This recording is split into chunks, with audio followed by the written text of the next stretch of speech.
సింహాద్రి అయితే కుట్టి వచ్చిన తర్వాత ఇంకెందుకు మేము చచ్చినామా బ్రతికామా అని చూడడానికి వచ్చినావా, ఇక్కడి నుండి వెళ్ళిపో, మా కూతురు లేదు అని చెప్పి అంటూ ఉంటాడు. అది విని అక్కడ ఉన్న కుట్టి అయితే అదేంది నాయన అలా అంటావు, నేను మీకోసమే వచ్చాను నాయన అని చెప్పి అంటూ ఉంటుంది. అది విని అక్కడ ఉన్న సింహాద్రి అయితే నువ్వు మా కోసం కాదు ఆ లాయిరమ్మ కోసం వచ్చావు, ఆ లాయిరమ్మ ఎంత బాధపడుతుంది ఎలా ఉంది అని చూడడానికి వచ్చావు అని చెప్పి అంటూ ఉంటాడు. అది కాదు నాయన అట్లా అంటారేంటి, నేను మీకోసమే వచ్చాను నాయన అని చెప్పి అంటూ ఉంటుంది. అవునా మా కోసం వచ్చావా, మా మీద నీకు ప్రేమే లేదు అని చెప్పి అంటూ ఉంటాడు. ఆ మాటలకు కుట్టి అయితే మీ మీద నాకు చచ్చేంత వరకు ప్రేమ ఉంది నాయన అని చెప్పి అంటూ ఉంటుంది. అది విని సింహాద్రి అయితే మా మీద ప్రేమ ఉంటే మమ్మల్ని ఎందుకు ఇలా రోడ్డు మీద పడేస్తావు, మమ్మల్ని ఇలా ఒంటరిని చేసి ఎందుకు వెళ్ళిపోతావు అని చెప్పి అంటూ ఉంటాడు.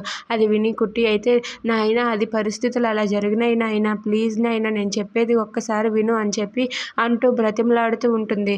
ఇంతలో పద్మమ్మ కూడా అలా బాధపడుతూ ఉంటుంది. ఇక సింహాద్రి అయితే మా మీద నీకు ప్రేమ ఉందా, మా మీద ప్రేమ ఉంటే అయితే ఇప్పుడే జరిగిందేదో జరిగింది, ఇప్పుడే నువ్వు ఇక్కడ ఉండిపో, నీ మెడలోని తాళిబొట్టుని తీసి పడేయి అని చెప్పి సింహాద్రి అంటాడు. అది విన్న కుట్టి ఒక్కసారిగా షాక్ అయ్యి అలా ఉండిపోతుంది. ఏం మాట్లాడుతున్నావు నాయనా అని చెప్పి అంటూ ఉంటుంది. Thanks for watching friends, please subscribe.